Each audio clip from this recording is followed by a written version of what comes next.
잘 살자. 네, 안녕하세요. 굿모닝 팍스 인베스트이너 오늘도 진행을 맡은 이세란 이주원입니다. 네, 어느새 어제 우리 주원 씨가 시작이 반이다 이런 말씀 해주셨잖아요. 네. 우리 9월을 맞아서 처음으로 열렸던 국내장 아주 빨간불 켜준 만큼 우리 9월은 좀 더 빨갛고 힘찬 달이 되면 좋겠습니다. 네. 그런데요, 저희가 또 우리 9월은 8월 달엔 변동성이 또 커가지고 심장이 철렁했던 달이었다면 네. 9월 달은 호재가 가득해서 아주 심쿵하는 달이 되면 어떨까 싶은데요. 또 우리 미국장은 어제 휴장이었잖아요. 그럼에도 우리는 일을 했습니다. 우리 주원 씨는 어제 어떤 거 하셨나요? 어제 같은 경우에 저희가 또 활기차게 방송을 했었잖아요. 그러면서 우리 이제 9월의 시작입니다. 하반기 시작입니다 하면서 당차게 시작을 했는데 열정도 과유불급인 것 같습니다. 네. 제가 너무 방송에서 열정을 태우고 갔더니 집에 가서는 아무것도 못하고 뻗어버렸습니다. 우리 세란 씨는 어제 컨디션 어떠셨어요? 전 딱 뻗기 좋았는데요. 네. 전화가 어제 불통이 났어요. 오. 헬스장 제일 좀 바쁘다고 안 갔다니 네. 이제 트레이너님한테 전화 오셔가지고 끌려갔다가 미팅도 끌려갔다가 이러다 보니까 어제도 저는 잠을 못 잤습니다. 네, 잠은 죽어서 잔다가 또 우리 세란 씨의 그럼요. 목표이잖아요. 네. 자, 그래도 이렇게 힘든 만큼 저희가 오늘 화요일 아침도 활기차게 열어봐야겠죠. 역시나 핫 이슈부터 경제 지시까지 그리고 미국 증시와 국내 증시 브리핑까지 준비가 되어 있으니까요. 오늘도 힘차게 활기차게 시작해보면 좋겠습니다. 네, 굿모닝 인베 오늘도 활기차게 열어보겠습니다. 오늘의 첫 순서도 역시나 고유 주원이죠. 주원 네. 씨의 국내 브리핑 시간입니다. 네, 오늘 어제장에서 코스피 같은 경우에 0.25% 상승한 2,681포인트의 장을 마감했는데요. 미국은 노동절로 하루를 좀 쉬어갔습니다. 그러면서 고용지표가 발표되기 전에 계속해서 특별히 등락의 요인은 부재한 모습 보여줬는데요. 미국 주식시장은 PCE 물가지수 확인 후에 경기 우려가 추가적으로 좀 완화가 되는 모습 보여줬습니다. 그러면서 반도체 업종 반등하며 상승해줬습니다. PCE는 예상치에 부합하는 수준이었고 소득과 소비는 증가했으나 물가지수는 전년 대비 2.6% 상승하면서 예상치를 오히려 하회해주는 모습 보여줬습니다. 미국 소비자 심리 지수가 예상치를 상회하고 반등했는데요. 이는 물가 안정과 소비 견조를 확인할 수 있는 역할을 했고 이에 경기 연착륙 기대감 또한 상승해주는 모습이었습니다. 노동절 휴장을 앞두고 큰 등락 또한 부재한 모습 보였습니다.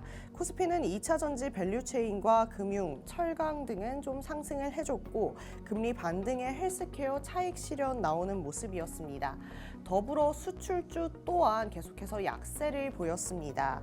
경기 호조의 금리 반등하는 모습과 함께 이 외국인 3거래일 연속 선물 순매도하는 모습 보였고 현물은 6거래일 만에 순매수로 전환하긴 했습니다만 이 규모는 극미했습니다.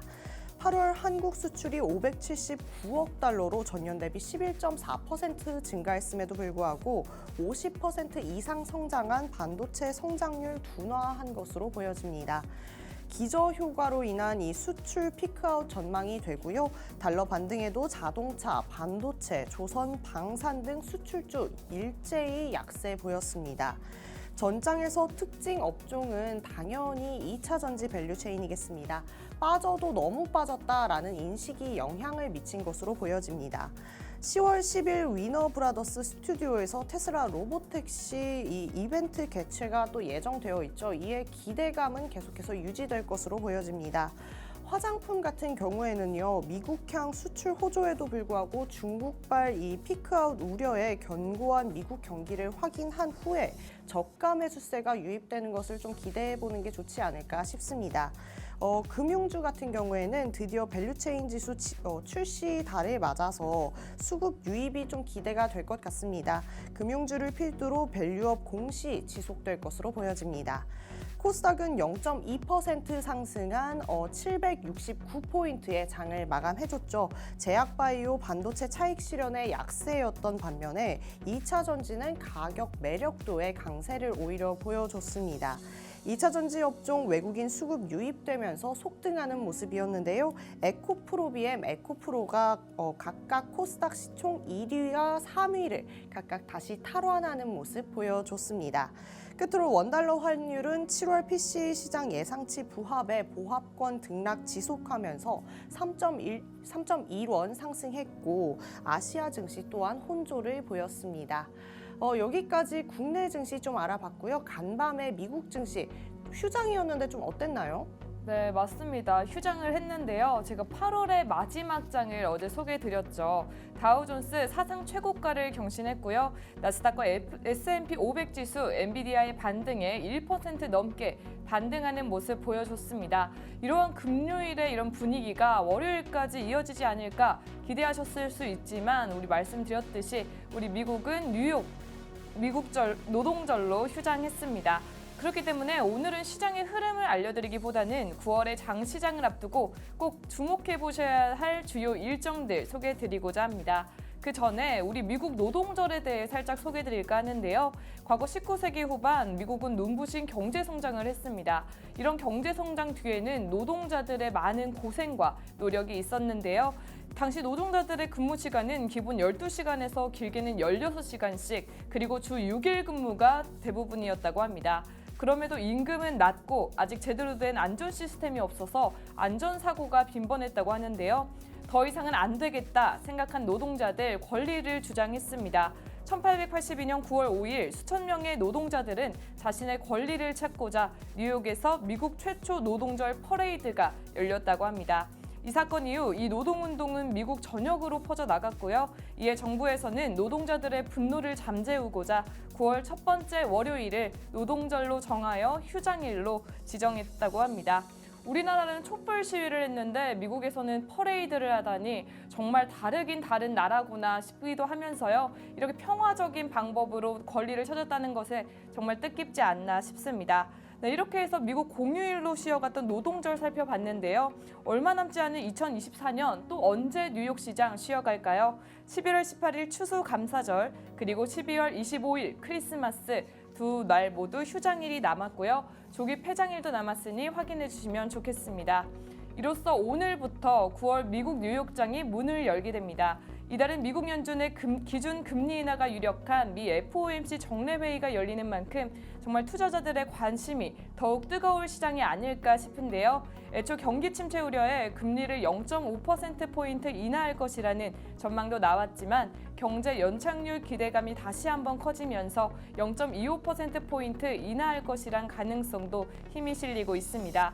투자자들은 이러한 인하폭을 가늠하기 위해 이번 주 공개되는 고용 지표들에 주목하고 있는데요. 그중에서도 이번 주 핵심은 현지 시간 금요일에 공개될 신규 고용과 실업률을 발표하는 8월 비농업 고용 보고서가 투자자들의 판단 기준이 될 것으로 보고 있습니다. 이번 9월 FOMC에서 연준이 빅스텝 혹은 베이비 스텝을 단행할지 판가름해줄 뿐만 아니라 시장의 경기 침체 우려를 또다시 키울 수 있기 때문인데요. 현재 월가에서는 비농업 신규 고용은 약 16만 개 늘어나고 실업률은 4.2%로 개선될 것이다 라고 예상하고 있습니다. 다만 예상보다 고용보고서가 악화되면 침체 가능성이 커지고요. 반대로 고용보고서가 크게 잘 나오면 금리 인하 가능성이 줄어들며 실망 매물이 출회될 수 있기 때문에 양쪽 가능성 모두 주의할 필요가 있겠습니다. 그 밖에 고용보고서의 선행 지표격인 ADP 민간고용 보고서와 구인 이직 보고서도 앞서 공개되기 때문에요. 함께 참고해 보시면 좋겠습니다.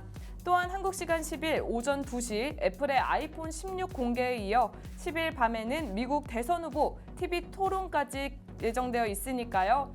유독 변동성이 컸던 8월이 지나가고 많은 이벤트가 예상되는 9월이 다가온 만큼 이번 달도 저희 굿모닝 인베와 함께 시장 열어가 보시면 좋을 것 같습니다. 네, 이것으로 오늘 미국장 브리핑 마치겠습니다. 이렇게 국내장, 미국장 살펴봤다면 다음은 정말 우리 시장을 이끌어줄 핫 이슈 만나봐야겠죠? 네. 오늘 주원 씨는 어떤 이슈 준비해 주셨나요? 정말 지금 핫하지 않을까 싶습니다. 코스닥 시총 순위 경쟁이 어마어마하게 빠르게 올라갔다 내려갔다를 반복하고 있죠. 세란 씨, 요즘 코스닥 시총 경쟁이 뜨겁다라는 거 알고 계셨나요? 네, 저는 2차 전지주 주주기 때문에 네. 아주 코스닥 시총만 바라보고 있습니다. 아, 네, 맞습니다. 이런 분들 참 많을 것 같습니다. 어제까지만 해도 이 알테오젠의 시총 1위 소식과 바이오주들의 시총 탈환 소식을 좀 전해드렸었는데 오늘은 또 달라진 우리 코스닥 시장의 모습을 좀 보여드려야 될 것 같습니다. 바이오 의약주들의 강세로 코스닥 시총 1위 경쟁이 한층 치열한 지금 상위 기업들의 순위가 계속해서 바뀌는 등 큰 폭의 변화가 이어지고 있었죠. 지난 4거래일 동안 우리 알테오젠이 시가총액 16조 9,544억 원으로 에코프로 BM을 제치고 1위를 유지하기도 했는데요. 알테오젠은 자체 개발한 신약의 기술 수출 등으로 이것들이 호재로 작용하면서 주가가 연초 대비 3배 이상 상승했고 2위에 앉기도 했습니다. 연이어 HLB도 시총 규모 11조 7,499억 원으로 에코프로를 넘어서면서 지난해 6위에서 3단계나 올라가는 모습을 보여줬습니다. 그럼에도 불구하고 우리 에코프로비엠이 형님답게 어림없지 하는 느낌으로 다시 1위를 되찾았는데요. 우리 세란 씨가 또 에코프로비엠 주주인 걸로 제가 알고 있거든요. 네. 에코프로비엠을 대표해서 한번 소감 한마디 부탁드려요. 네, 다시 한번 시총 1위를 탈환하게 돼서 정말 기쁘고요. 네. 이 영광을 우리 2차 전지 주주들에게 바치겠습니다. 네, 좋습니다. 약간 시상식 느낌으로 오늘 옷도 시상식 그럼요, 느낌이시잖아요. 너무 제가 질문을 참 잘한 것 같습니다. 에코프로비엠은 어쨌든 4거래일 만에 코스닥 시총 1위를 되찾았고 이에 알테오젠은 다시 2위로 내려앉았습니다. 에코프로비엠은 전기차 캐즘과 업황 둔화로 주가가 좀 하락했었는데요. 지금 저가 매수세가 유입되면서 다시 상승한 것으로 풀이가 됩니다. 이런 것들을 보면 정말 작은 호재에도 우리 시장이 많이 움직인다라는 것을 볼 수 있을 것 같습니다. 그럼 이렇게 하루가 다르게 좀 움직이고 있는 순위 속에서 지각 변동을 또 일으킬 만한 주도주가 어떤 게 있을 것 같으세요? 또 한번 우리 3위를 다시 한번 탈환한 에코프로 아닐까요? 2차 전지를 다시 한번 밀어주겠다. 그럼요. 네, 좋습니다. 저 같은 경우에는 좀 금융주가 또 뜨지 않을까 싶습니다. 아무래도 정부의 밸류업 정책과 이 미국의 금리 인하 기대로 금융주와 바이오주가 또 잘 가겠다 이런 이야기를 또 했었잖아요. 상반기 밸류업 정책이 윤곽이 좀 드러나고 배당 매력이 좀 부각이 되면서 금융주들의 약진이 두드러졌던 것은 사실입니다. 하지만 그럼에도 금융주에게 기회가 될 만한 소식들이 좀 많이 있습니다. 코스닥 시장이 이렇게 계속 순위가 변화하고 이런 것들을 봐서는 금융주도 뭐 기회를 노리고 있다라고 볼 수가 있을 것 같습니다. 그렇지만 반대로 이 배터리 같은 경우의 모습은 조금 미미한 경우가 있지 않나 싶은데요. 특히 국내에서는 최근에 좀 사고도 있었고 계속해서 전기차 캐즘 이 문제가 해소되지 않는 모습이 보여지면서 배터리주들은 좀 앞으로는 좀 멀리서 지켜보는 게 좀 좋지 않을까 싶습니다. 오늘은 좀 전략도 알아보면서 저의 핫 이슈 말씀드렸는데요. 우리 세란 씨가 준비한 핫 이슈 말씀해 주세요. 네, 저는 이 주원 씨의 핫 이슈랑 약간 이어지지 않나 싶은데요. 오늘 세란 버핏의 핫 이슈 2차 전지 급등입니다. 네, 우리 주원 씨가 국내 브리핑 해주셨으니까 어젯밤 가장 급등했던 종목하면 뭘까요? 당연히 2차 전지입니다. 네, 맞습니다. 어제는 말 그대로 2차 전지의 축제가 아니었나 싶은데요. 제가 어제 방송에서 우리 9월에는 바이오주나 자동차 같은 밸류업 수혜주들이 이어가지 않을까 하면서 우리 2부에서 바이오주들의 강력한 상승 모멘텀 소개드리면서 우리 코스피의 황제주 삼성바이오로직스, 코스닥에서는 에코프로비엠을 제치고 우리 시총 1위를 알테오젠이 꿰찼다라는 소식 전해드렸는데요. 저 2차 전지의 주주로서 2차 전지주의 약세에 이어 이렇게 시총 1위 자리까지 놓쳤다는 게 정말 슬펐거든요. 이런 저를 위해서일까요? 어제 2차 전지주들 급등하면서 우리 에코프로비엠 코스닥 시총 1위를 탈환했습니다. 작년 정말 급등세를 보였던 2차 전지주는 캐즘 우려와 중국 업체와의 경쟁 심화로 인해 지난해 하반기 이후 주가 하락세를 면치 못했는데요. 최근 잇따른 화재 사고로 전기차 포비아까지 일며 주가 하락에 부채질을 했습니다. 하지만 빠져도 너무 빠졌다. 지금 주가 거의 바닥이다. 라는 인식에 따라 2일 저가 매수세 유입되면서 2차 전지주 주가 일제히 급등했습니다. 2일 한국거래소에 따르면 포스코 퓨처엠은 전거래일 대비 14.92% 급등하면서 24만 6,500원의 거래를 마쳤는데요. 이로써 포스코 퓨처엠 주가는 지난해 11월 6일 이후 약 10개월 만에 가장 큰 1일 상승률 기록했습니다. 이 밖에 포스코 DX, 에코프로 BM, LG 에너지 솔루션, 포스코홀딩스, LG화학, 에코프로, 삼성 SDI 등 2차 전지주로 묶이는 종목들 일제히 상승했습니다. 이에 지난달 27일 알테오젠의 코스닥 대장주 자리를 내줬던 에코프로 BM, 이날 주가가 8% 오르면서 시가총액 1위 자리를 탈환했고요. 에코프로 역시 HLB 밀어내고 코스닥 시총 4위에서 3위로 올라섰습니다. 이날 KRX 2차 전지 탑 10 지수와 KRX 전기차 탑 15 지수도 각각 6%, 2.59% 오르면서 전지 테마지수 1위를 싹쓸이했고요. 2차 전지를 담은 ETF도 수익률 상위권을 싹쓸이했습니다. ETF 상승률 상위 1위부터 14위까지 모두 2차 전지주를 담은 ETF가 차지했습니다. 이렇게 약세를 보이던 2차 전지주, 이렇게 관련주부터 ETF까지 일제히 급등했던 이유 뭘까요? 올해 들어 2차 전지주 주가가 큰 폭으로 하락하면서 반등에 대한 기대감에 저가 매수세가 유입된 것으로 보고 있습니다. 사실 반도체가 떨어지면 2차 전지주가 오르고 2차 전지가 오르면 반도체가 떨어지는 이런 순환매 모습 자주 보여줬었는데요. 최근 엔비디아의 하락으로 반도체가 떨어지면서 여기서 이렇게 탈피했던 우리 유입된 돈들이 우리 2차 전지로 유입되면서 상승을 이끈 것이 아닌가 싶습니다. 하지만 딱히 반등할 만한 요인이 없다는 의견이 많죠. 지금 이 반등이 결정적 지점인지는 아직 우려가 제기되고 있습니다. 그래도 우리 2차 전지 주주들 힘낼 수 있는 호재 몇 가지 소개해드리겠습니다. 친환경 에너지 정책을 세운 우리 미국 민주당 대선 후보 카멀라 해리스 부통령의 상승세 역시 호재로 작용하고 있고요.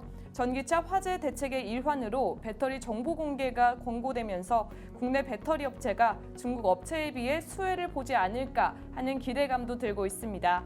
다만 전방 산업인 전기차 시장의 회복을 낙관하기 어려운 만큼 성급한 접근은 자제하는 게 좋겠다라는 우려도 나오고 있습니다.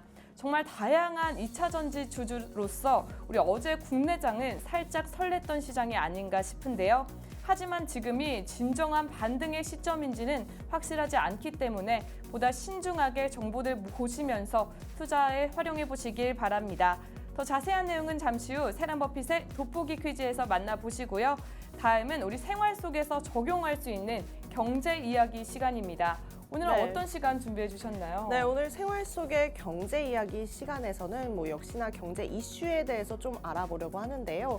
경제 이슈, 요즘 핫한 이야기다. 요즘이랄 것도 없겠네요. 계속해서 우리에게 핫한 이슈죠. 금리 인상, 금리 인하에 대해서 이야기를 할 건데 그중에서도 오늘은 좀 금리 인상에 대해서 얘기해봤으면 좋겠습니다. 네, 좋습니다. 지난 몇 년간 정말 많은 국가에서 금리 인상을 단행해 왔는데요. 특히 미국 연준 이사회가 공격적으로 금리를 인상하면서 글로벌 금융 시장에도 큰 영향을 주고 있습니다. 아니 그러면 이 금리 인상의 목적은 어떻게 되나요? 네, 우리 금리를 인상하는 목적을 한마디로 정리하자면 우리 경기가 회복하면서 점점 오르는 물가를 적당한 수준으로 낮추기 위함인데요. 주요 목적은 인플레이션을 억제하고 경제 안전을 유지하는 것입니다. 시중에 풀린 돈을 다시 은행으로 회수해 물가 상승을 억제하는 건데요. 원화 가치가 높아지고 과열된 시장도 다소 진정되는 효과가 있습니다. 그러면 이 금리 인상이라는 제도 자체가, 이 정책 자체가 좋은 영향만 주지는 않는다고 하잖아요. 오히려 경기 침체를 불러오기도 한다 이런 얘기가 있는데 이건 어떻게 된 건가요? 네, 맞습니다. 금리가 너무 높아지면요. 기업들의 자금 조달 비용이 올라가고요. 우리 가계에서도 대출 상환 부담이 높아지게 됩니다. 결국 소비와 투자가 모두 줄어들면서 경기 침체가 일어날 확률이 높아지는데요. 그래서 중앙은행들은 우리 금리 인상의 속도를 조절하면서 신중하게 접근하고 있습니다. 그럼 이럴 때 우리 기업들이 좀 취할 수 있는 전략 이런 게 있을까요? 네, 기업들은 우리 금리 인상기를 대비해서요. 자금 관리를 강화해야 합니다. 현금 흐름을 개선하고 비용 절감 전략을 세우는 것이 중요할 텐데요. 또 채무 구조를 재조정하거나 장기적으로 고정금리 대출을 확보하는 것도 하나의 방법으로 보고 있습니다. 네. 그러면 어쨌든 뭐 기업은 그런데 우리는 어쨌든 개인이잖아요. 그럼 네. 개인이 취할 수 있는 전략은 어떻게 될까요? 네, 개인들은 아무래도 저축과 투자의 균형을 맞추는 것이 중요할 텐데요. 금리가 오를 때는 예금 금리가 올라가므로 우리 예금 상품에 관심을 두시면 좋을 것 같고요. 반대로 주식이나 부동산 등 자산 가격은 하락할 가능성이 높으니까요. 투자 전략을 다각화해 보시는 것도 고려해 볼 만합니다. 네, 이렇게 금리 인상 이야기 했는데 저희가 또 핫한 거에선 어느 것 하나 밀리고 싶지 않잖아요. 네. 요즘 뭐 핫하게 올라오고 있는 것들이 또 디지털 화폐에 대한 건데 이 디지털 화폐, 특히 이 중앙은행들이 CBDC, 즉 중앙은행 디지털 화폐를 좀 도입하고 있다라고 하는데 이거에 대해서는 또 어떻게 생각하세요? 네, 우리 디지털 화폐는 기존의 전자화폐와 달리 중앙은행이 발행하는 디지털 화폐인데요. 현금과 동일한 가치를 가집니다. 이를 통해 금융 시스템의 투명성을 높이고 결제 속도를 개선하며 비용을 절감할 수 있는 효과가 있습니다. 이렇게 좋은 점은 또 이야기를 해주셨는데 그럼 디지털 화폐가 갖고 있는 잠재적인 위험성 같은 건 또 어떻게 있을까요? 네, 우리 디지털 화폐 도입은 아무래도 프라이버시 침해, 사이버 보안 문제, 그리고 금융기관들의 역할 변화들을 초래할 수 있을 텐데요. 따라서 각국은 디지털 화폐의 장단점을 면밀히 검토하면서 신중하게 도입 여부를 결정하고 있습니다. 네, 이렇게 경제 이슈를 좀 살펴보는 것들이 이제는 좀 흥미로운 주제들이 좀 많이 나오는 것 같습니다. 그렇다라고 하면 경제 전망에 대해서도 조금 이야기해봤으면 좋겠습니다. 금리 인상, 뭐 디지털 화폐 이런 이슈들이 직접적으로 결국엔 경제에 어떤 영향을 주게 될까요? 네, 아무래도 금리 인상은 단기적으로는 경제 둔화와 같은 부정적인 결과를 초래할 수 있지만요. 우리 장기적으로는 물가 안정과 경제 체력 강화에 도움을 줄 수 있습니다. 또한 디지털 화폐 역시 신중한 접근이 필요하겠지만요. 잘 도입된다면 금융 혁신을 이끌 수 있을 것으로 기대됩니다. 네, 오늘도 이렇게 세란 씨가 너무 좋은 인사이트를 많이 제공해 주신 것 같아서 감사하다라는 말씀 전하고 싶고요. 우리 시청자분들도 이렇게 이슈들 체크해가면서 경제 흐름들 잡아가셨으면 좋겠습니다. 그런데 그럼에도 불구하고 이 경제 흐름 혼자 잡기 참 어렵다 하시는 분들 많으실 것 같아요. 그래서 저희가 쉽게 들어가실 수 있는 유튜브를 통해서 팍스탁이라는 공간 마련해놨습니다. 이 팍스탁 치고 들어가셔서 영상 보시면 저희 팍스 인베스테이너에 대한 이야기들도 많이 있고요. 재미난 영상들도 많이 있습니다. 거기에 또 다양한 전문가님들이 이야기하시는 투자 의견까지도 들어보실 수 있으니까요. 구독, 좋아요, 알림 설정까지 해놓으시고 좀 많이 들어오셨으면 좋겠다라는 생각이 듭니다. 네, 또 있잖아요. 우리 쑥쑥 성장하는 저희 뒤에는 멘토님이 또 계신데요. 네. 여러분도 9월 시작하는 이때 멘토님과 함께 한다면 좀 더 시장 헤쳐나가시기 큰 도움이 되지 않을까 싶습니다. 바로 하단에 있는 QR코드를 통해 팍스 통신망에 입장하시면 우리 이정호 멘토님께서 여러분의 멘토님이 되어드린다고 하니까요. 지금 바로 입장하셔서 많은 정보 함께 하시길 바랍니다. 그럼 저희는 우리 잠시 후 2부에서 다시 인사드리겠습니다. 그때까지 채널 고정!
네, 안녕하세요. 이번 시간은 세란버핏과 함께하는 돋보기 퀴즈 시간입니다.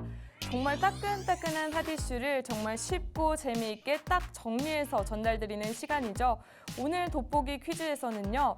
어제 핫이슈에서 정말 끝없는 우리 2차 전지의 약세에 시총 1위 자리를 내준 우리 에코프로 비앱, 그리고 시총 3위 자리를 내준 우리 에코프로 전해드리면서 마음이 아팠던 하루였다면 오늘은 약간 설레는 마음으로 시작해볼까 합니다.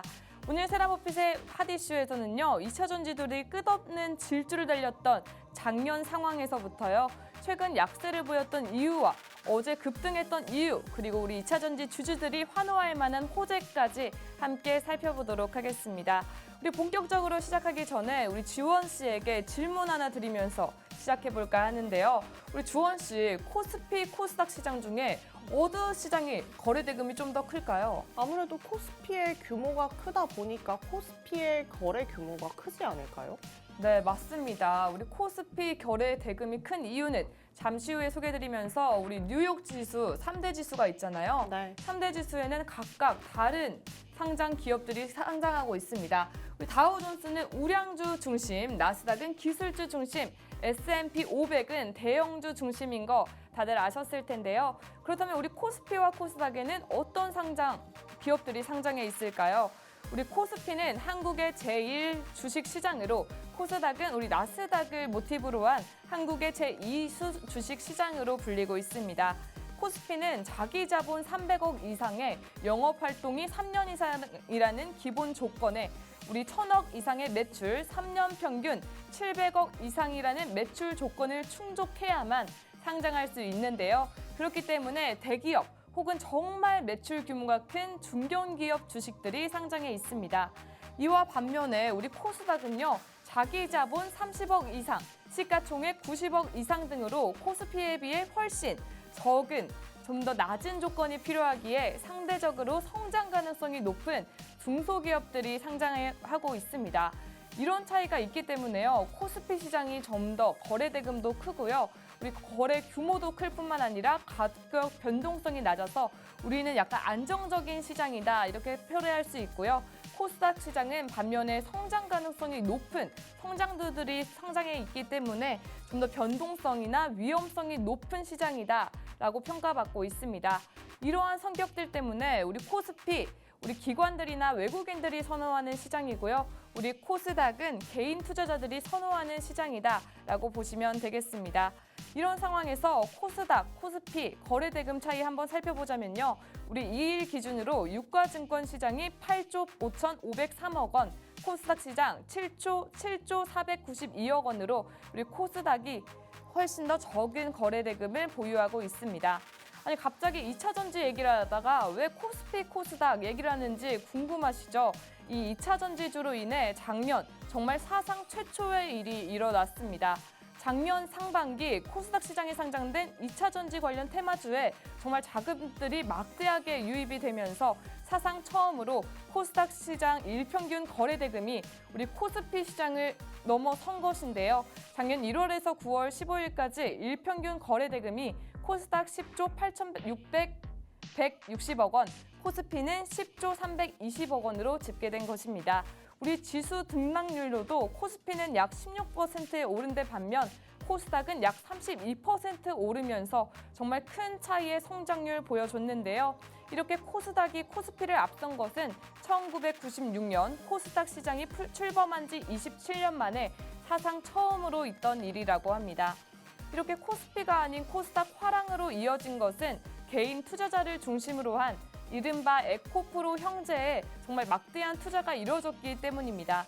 우리 매수 1위부터 3위 종목이 모조리 2차 전지 테마주였고요. 이 세 종목에 쏠린 개인 순매주 자금만 약 7조 원에 달했다고 합니다. 이런 투자 열풍에 또 하나의 상징적인 사건이 일어났습니다. 코스닥 시장에 땡땡땡이 탄생한 것인데요. 우리 주원 씨 한번 땡땡땡 맞춰보시겠어요? 코스닥 시장에 드디어 우리 삼성 바이오로직스처럼 황제주가 나타났다라는 거 아닐까요? 황제주 누구죠? 코스닥에서요? 네. 모르겠습니다. 아니, 에코프로가 우리 황제주로 등극했습니다. 네. 네, 우리 에코프로 작년 초에 보시다시피 10만 3천 원, 정말 11만 원도 안 되는 가격이었는데요. 정말 여기엔 나와 있지 않지만 사상 최고가 150만 원까지 터치하면서 무려 916.36% 성장률 보였습니다. 아니 916.36%는 정말 놀라운 숫자가 아닐까 싶은데요. 이런 엄청난 성장률 뒤에는 어떤 일이 있었을까요? 네, 당시 2차 전지 시장의 호황과 함께 공매도 투자자의 숏 커버링이 영향을 주었던 것으로 보입니다. 숏 커버링이란 투자자들이 주식을 빌려 공매도를 한 뒤 주가가 하락하면 주식을 환매수하는 방식을 뜻하는데요. 너무 주가가 빠르게 급등했으니 분명히 떨어질 것이다 라는 걸 예상하고 공매도를 했던 우리 투자자들이 예상과 달리 너무 끝없는 질주를 하니까 다시 한번 주식을 사들이게 되는 영향입니다.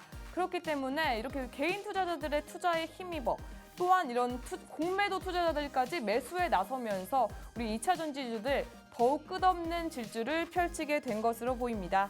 이렇게 결국 주가 하락에 베팅한 공매도 세력들이 빌렸던 주식 사들이기에 나서면서 주가를 끌어들이는 결과를 우리는 숏 스퀴즈라고 하는데요. 이런 숏 스퀴즈 현상까지 나타난 것으로 보입니다.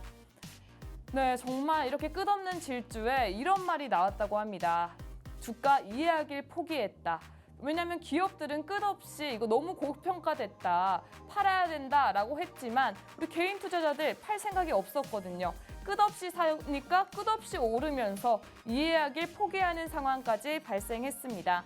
사실 그간 증권가에서는 에코프로 매도 리포트가 정말 많이 나오고 있었습니다. 물론 위대한 기업은 맞으나 현재의 주가가 너무 과대평가됐다라는 평가였는데요. 에코프로의 2027년 목표 시가총액이 11조 8천억 수준이었는데요. 23년 당시 시총이 19조 8,995억이라는 점은 정말 과열 상태였다라는 것을 반증한 증거였습니다. 2차 전지 산업의 미래 성장 가능성이 높은 것은 맞지만 무려 7년 후의 가치를 현재로 끌어와 주가에 반영한 것은 너무 부담이 된다라는 우려까지 나왔습니다. 이렇게 미래 실적을 지금 주가에 반영하기 위해서는 중기 실적을 확인하는 조정 기간이 필요하다라는 것인데요. 저는 이 에코프로의 급증 그리고 증권가 리포트를 보면서 한 기업이 떠올랐습니다. 바로 여러분이 잘 아시는 우리 엔비디아입니다. 엔비디아도 정말 높은 성장률 바로 보여줬었죠. 엔비디아도 지난해 240%, 올해 들어 무려 150% 추가 급등을 보였습니다. 물론 이번 2분기 호실적 발표에도 우리 시장 기대치에는 못 미치면서 하락하는 모습 보여줬었는데요. 하지만 우리 엔비디아는 항상 호실적을 발표하면서 우리 실적을 증명하는 모습 보였습니다. 그렇다면 우리 에코프로는 어땠을까요? 우리 2차 전지주의 하락을 이끌었던 전기차 수요 둔화 우려와 리튬 가격 인하 등으로 배터리 가격 판가 인하 등 정말 다양한 악재에 앞서 또 하나의 악재가 있었습니다. 바로 에코프로 회장이죠. 이동채 회장의 구속 소식입니다. 그는 에코프로 잠깐 사실을 보면요. 1996년 모피 사업을 하다가 실패하고 1998년 우리 에코프로를 설립했습니다. 처음에는 환경 소재 사업과 반도체 제조 공장에 필요한 케미컬 필터 등을 생산해서 판매하는 회사였는데요. 그러다가 2004년 정부가 주도해서 만든 미래 성장 동력 초고용량 리튬 2차 전지 개발 컨소시엄에 참여하면서 제일모직과 인연을 맺어 양극재 원료가 되는 전구체 사업을 시작하게 됩니다. 2차 전지 양극재 회사로 본격 출발한 기회는 2006년에 찾아왔습니다. 제일모직이 양극재 사업을 접으면서 전구체 뿐만 아니라 자신들이 보유하고 있던 양극재 기술과 영업권 인수 제의까지 한 것인데요. 이 회장은 고민 끝에 양극재 사업에 뛰어들었지만 이 아무래도 중소기업이 개발하기엔 어려웠던 탓에 10년간 적자가 이어졌습니다. 하지만 이렇게 전기차 시장이 커지면서 배터리 수요가 급증하게 되자 에코프로는 SK이노베이션과 2024년부터 3년간 10조 1,100억 원대 판매 계약을 체결하면서 말 그대로 잭팟이 터졌습니다. 에코프로는 배터리 사제 소재 중 하나인 양극재와 관련해 정말 독보적인 기술력을 가진 기업으로 평가받고 있습니다. 이렇게 보면 우리나라 2차 전지 성장에 정말 큰 역할을 하신 분인 것 같은데 왜 이 회장님은 구속이 되셨을까요? 왜냐하면 우리 에코프로 회장과 전현직 임직원이 2020에서 21년 공시전 미공개 정보를 활용해 공시전에 미리 주식을 샀다가 11억 원의 차익을 남긴 혐의로 지난해 5월 불구속 기소됐습니다. 이 과정에서 차명 계좌를 사용한 것으로 조사되면서 재판부는 선의의 투자자를 고려하지 않고 개인의 이익만 위해 범행했다며 징역 2년에 벌금 22억 원, 추징금 7억 원을 선고하고 시연이 선고한 대상 우리 도주 우려가 높다면서 법적 구속까지 했습니다. 이 소식에 우리 투자자들 어떤 반응 보였을까요? 하루아침에 오너를 잃은 에코프로 그룹주에 대한 걱정과 포항의 2차전지 투자 유치가 크게 위축되지 않을까 하는 우려까지 나오면서 에코프로 그룹주 모두 하락하는 모습 보였습니다. 그러면도 계속해서 질주했던 2차전지주, 우리 글로벌 2차전지 약세와 전기차 채즘, 중국 업체와의 경쟁 심화, 낮아진 밸류에이션 매력도 등 우리 2차전지 투자에 대한 불안도가 커지면서 계속해서 하락하는 모습, 정말 끝없는 추락하는 모습 보여줬습니다. 그간 많이 올랐던 만큼 정말 큰 폭의 하락이 이어지면서 2차전지 주주 아직도 마음을 쓰리게 하고 있는데요. 올해 들어 이렇게 계속해서 약진한 모습 보였던 2차전지주, 그렇다면 어제 국내장에서는 어떻게 그렇게 힘찬 급등세 보였을까요? 하지만 이를 아직 반등의 시점으로 보기는 어려운 것 같습니다. 반도체에서 이탈한 자금이 2차전지로 유입되면서 생긴 일시적 반등이라는 점과 최근 1년간 주가 하락폭이 상등한 만큼 반등에 대한 기대감이 높아졌다는 것인데요. 우리 주원 씨에 한번 질문을 드리자면 네. 아무래도 올해 들어서 엄청난 하락을 보였잖아요. 네. 그럼 빠질 만큼 빠졌다 이렇게 생각하시나요? 일단은 이 흐름으로 봤을 때는 빠질 만큼 빠진 게 맞는데요. 제가 생각했을 때는 더 밑에가 있다라고 생각을 합니다. 지금 뭐 올라온 이유 자체가 그렇게 근거가 충분하지 않고 실적이나 이런 부분들에서도 이제 탄탄하지 않다라는 생각이 들어서 더 빠질 수도 있지 않을까라는 생각을 해봅니다. 네, 맞습니다. 우리 2018년부터 2023년 8월까지 에코프로는 3,654%, 포스코 퓨처엠은 1,096%나 상승했는데요. 이에 반해 1년간 66%, 53%에 미치면서 그렇게 다 빠졌다고 보기에는 어려운 수치가 아닐까 싶습니다. 또한 말씀한 것처럼 우리 호실적 발표나 실적으로 이어질 만한 상승 모멘텀이 아직 확인되고 있지 않다는 점에서 아직은 반등의 시점으로 보기에는 우려되지 않을까 하는 시점도 존재합니다. 하지만 우리 2차전지주 분명한 호재도 존재합니다. 우리 유럽연합의 중국산 전기차 관세 장벽 효과로 7월 중국 전기차 점유율이 하락했다는 소식에 국내 반도체주, 국내 2차전지주들이 반사이익 누리지 않을까 하는 기대감 들고 있고요. 현대차그룹의 북미 전기차 점유율이 두 자릿수를 돌파했다는 소식, 그리고 친환경 에너지 정책을 내세운 미국 민주당 후보, 우리 해리스의 후보 지지율이 정말 지속 확대에 따라서 우리 해리스 트레이드까지 기대가 되고 있습니다. 또한 이제 간단하게 기업들별로 간단한 호재 소개해드리자면요. 우리 이동채 회장이 특별 사면을 받으면서 우리 2차전지 그룹주 에코프로 그룹주에 다시 한번 경영권이 돌아왔다. 좀 더 나은 투자 방법이나 이렇게 전략을 세우지 않을까 하는 기대감에 에코프로 그룹주들 상승하는 모습 보였고요. 우리 세란 버핏이 소개해드렸던 밸류어 프로그램에 우리 포스코가 참여하면서 포스코 퓨처엠 함께 급등했습니다. 우리 밸류어 프로그램 아직 모르겠다 하시는 분들은 우리 유튜브 팍스탁 쳐보셔가지고 세란 버핏의 밸류어 프로그램까지 확인해 보시면 좋겠습니다. 네, 이렇게 해서 2차전지주의 질주가 펼쳐졌던 2023년부터 지지부진을 이어가다 어제 살짝 반등한 모습 보여줬던 어제 장까지 살펴보셨는데요.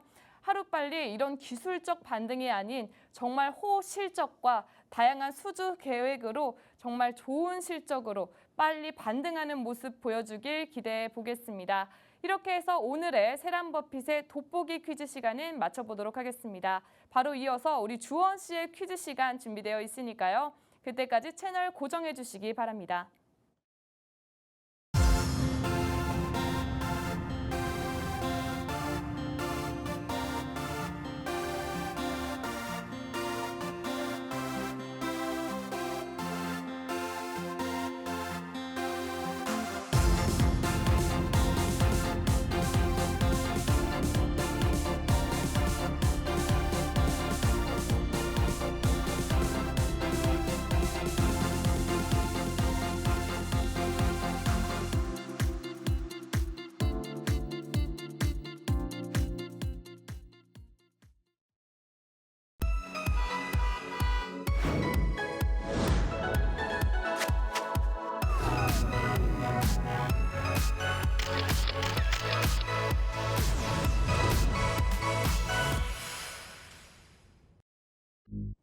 네, 이렇게 바톤을 이어받아서 주사인 볼트 타임이 돌아왔습니다.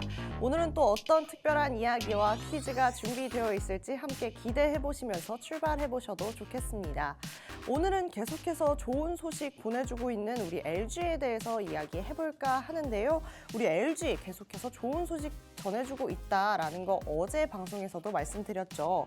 LG는 LG전자와 LG화학 주식을 두 차례에 걸쳐서 장내 매수 방식으로 취득할 계획이라고 1일 밝혔습니다.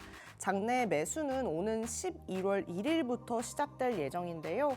이 LG가 주식을 매입을 완료하게 된다면 LG전자 지분율은 종전 30.47%에서 약 32.59%로 오르게 되고요. LG화학 지분율은 30.06에서 31.29%로 늘어나게 됩니다.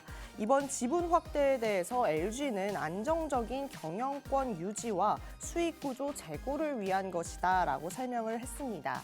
LG전자는 올해부터 주주가치 제고를 위해서 배당 성향을 상향하고 반기 배당을 실시하고 있으면서도 이 LG화학도 주력 자회사로서 LG의 배당 수익 기여도도 높다라고 이야기를 하고 있습니다.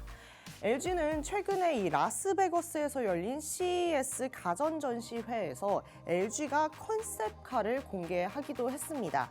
바로 이 친구입니다. 이름은 여기 살짝 써 있는데요. 알파블이라고 할 수가 있겠습니다. 알파와 가능성을 뜻하는 이 에이블의 합성어인데요. 차량 내에서 일상의 모든 것을 누릴 수 있다라는 뜻을 의미한다라고 합니다.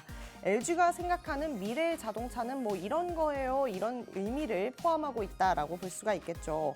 그럼 많은 분들이 LG가 이제 그럼 자동차를 만드는 건가요? 라고 한다면 지금 아직 만들어진 자동차는 아니고요. 여기에 들어가는 부품이나 전자제품, 소프트웨어를 만들고 있다라고 합니다.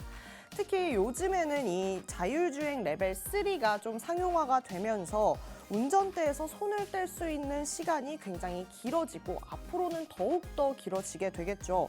그러면 이 남는 시간에 도대체 뭘 해야 되나라는 인식까지 오게 되는 것입니다. 그래서 LG전자가 이동 자체의 시간을 휴식이자 탐험, 놀이가 될 수 있도록 하겠다라는 포부를 밝혔다라고 볼 수가 있겠습니다. 보시면 이 알파블 용도에 맞게 내부 공간 자체가 변화가 됩니다. 운전을 안 할 때는요, 운전대가 접히고요, 앞좌석이 돌아가서 뒷좌석이랑 마주 보면서 갈 수가 있습니다. 영화를 볼 때는 이 천장에 있던 TV가 앞으로 내려오고요, 게임을 할 때는 컨트롤러가 이 레일을 타고 나옵니다. 그리고 커피를 원하세요? 커피 머신이 또 나옵니다. 거기에 냉동고가 탑재되어 있어서 그 안에서 간단하게 식사도 할 수 있다라고 합니다. 이 외에도 말씀드리고 싶은 정말 너무나 많은 이야기들이 있는데요. 저는 이 중에서 가장 좋았던 게 이 앞에 이 자동차 범퍼에 보시면 여기에 디스플레이가 있습니다. 이 디스플레이에 문구를 쓸 수가 있어요. 그래서 다른 차주와 소통을 할 수 있게 되는 것입니다. 예를 들면 먼저 가세요, 괜찮습니다, 고맙습니다, 이런 이야기를 하게 될 수 있는 것입니다. 자, 그럼 이제 조금 머리 아픈 이야기를 해볼까 합니다. 자동차를 만들 때 이 장치를 만드는 거를 전장 사업이라고 하는데요. LG가 이게 미래 먹거리라고 보고 VS 사업본부에서 계속해서 이것을 진행해 왔습니다. 우리가 잘 몰랐을 뿐이지 진출한 지 10년 만에 연매출 10조 원을 달성했다라고 하니 확실히 LG에게는 이게 실적 효자였다라고 볼 수가 있을 것 같습니다. 이젠 정말 중요한 이야기가 나옵니다. 침대는 뭐죠? 과학이죠. 자동차는 이제 기계가 아니라 소프트웨어라는 인식이 나오게 됩니다. 바로 이 개념이 SDV인 건데요. 이 소프트웨어로 하드웨어를 제어하는 차량을 이야기합니다. 앞으로 이 차량이 대세가 되게 된다면 자동차에는 더 많은 부품들이 좀 들어가게 될 것이고 이 LG의 전장 시장에도 많은 수요가 들어올 것으로 전망이 됩니다. 이 사업 분야에는 크게 이렇게 4가지로 나눠질 수가 있겠습니다. 먼저 인포테인먼트는요, 쉽게 우리 운전대 옆에 내비게이션이 있고 라디오가 있잖아요. 이게 이제는 자동차 하드웨어, 소프트웨어를 좀 관리를 하면서 결정적으로는 자동차 두뇌 역할을 하게 된다라고 말씀드릴 수가 있을 것 같습니다. 근데 앞으로 자율주행이 좀 발전을 하면서 이 역할이 그렇다면 굉장히 중요해지겠죠. 그리고 이 인포테인먼트가 가능하게 하는 것을 이게 가능하게 하는 것이 바로 이 텔레매틱스와 V2X입니다. 이런 통신 기술이 자율주행에서는 굉장히 중요합니다. 교통 상황에서 같은 정보를 계속해서 주고받아야 하는 것이잖아요. 근데 이 중에 핵심인 텔레매틱스 시장이 이 LG전자가 전 세계에서 점유율 1위를 차지하고 있다라고 합니다. 어쨌든 LG는 핸드폰 사업을 했었던 기업이기 때문에 이 부분에 있어서 굉장히 유리한 위치에 있다라고 말씀드릴 수 있을 것 같습니다. 다음은 전기차 쪽이긴 한데요. 그래도 전망 있는 파트의 사업입니다. 이파워 트레인인데요. 여기서 전기차에 동력을 전달하는 구동계 부품을 만들고 있는데 전기 모터나 인버터, 컨버터 이런 것들을 이야기할 수가 있겠죠. 이 성능과 효율에 따라서 전기차의 연비가 좋아지고 주행거리가 늘어나게 됩니다. 거기에다가 이제 내비를 받다가 도로를 받다가 내비를 받다가 도로를 받다가 이럴 필요가 없어집니다. 도로를 보고 있으면 기술 발전에 따라서 도로 자체에 내비가 깔리게 된다라는 것이 이제 LG의 목표라고 볼 수가 있겠습니다. 마지막으로 이 첨단 운전자 보조 시스템으로 운전자에게 도움을 주는 시스템인데요. 이 ADAS입니다. 우리가 흔히 아는 어린이 보호구역에 들어가면 속도를 감속해주고 차선을 벗어나면 다시 꺾어주고 갑자기 사람이 나오면 브레이크를 밟아주는 시스템이라고 말씀드릴 수가 있을 것 같습니다. 그런데 또 여기서도 LG전자가 한 발 앞서서 나갑니다. 우리 LG전자가 핸드폰을 만들었었잖아요. 그러다 보니까 또 카메라도 잘 만듭니다. 그러면서 전방에 카메라를 만들어서 이 자동차에 눈을 만들어 준 겁니다. 거기에 차량 내부까지 카메라를 만들고 있다라고 합니다. 여기까지 간단하게 우리 LG전자가 어떻게 지금 우리 알파불에 대해서 좀 발전을 시키고 있는지에 대해서 알아봤는데요. 단순히 알파불을 개발시키는 것뿐만 아니라 LG전자가 우리 이만큼이나 개발하고 있어를 보여준 것 같습니다.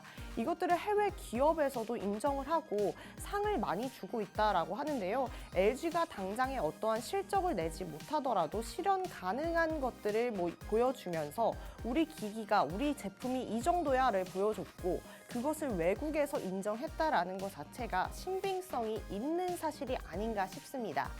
자, 여기서 좀 세란 씨의 생각이 좀 궁금합니다. 세란 씨 알파불 보셨는데 어떻게 보셨어요?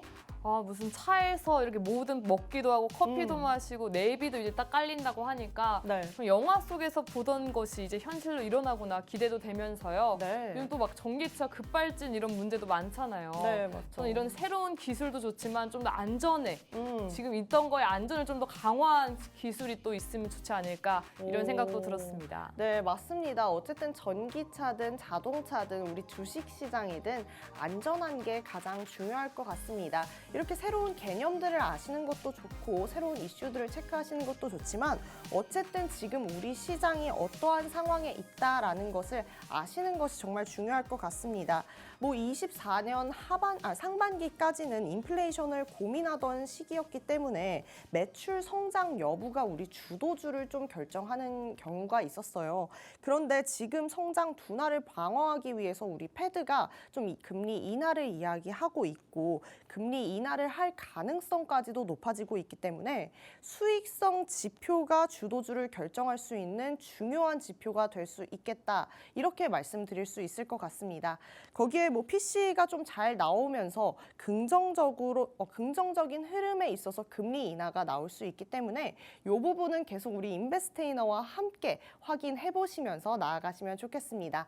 저희 인베스테이너는 내일 이 시간에 또 다시 인사드리도록 하겠습니다. 본 방송에서 제공하는 정보는 투자 판단에 대한 조언일 뿐 해당 종목의 가치와 상승, 하락을 보장하진 않는다는 점 유의하셔야겠습니다.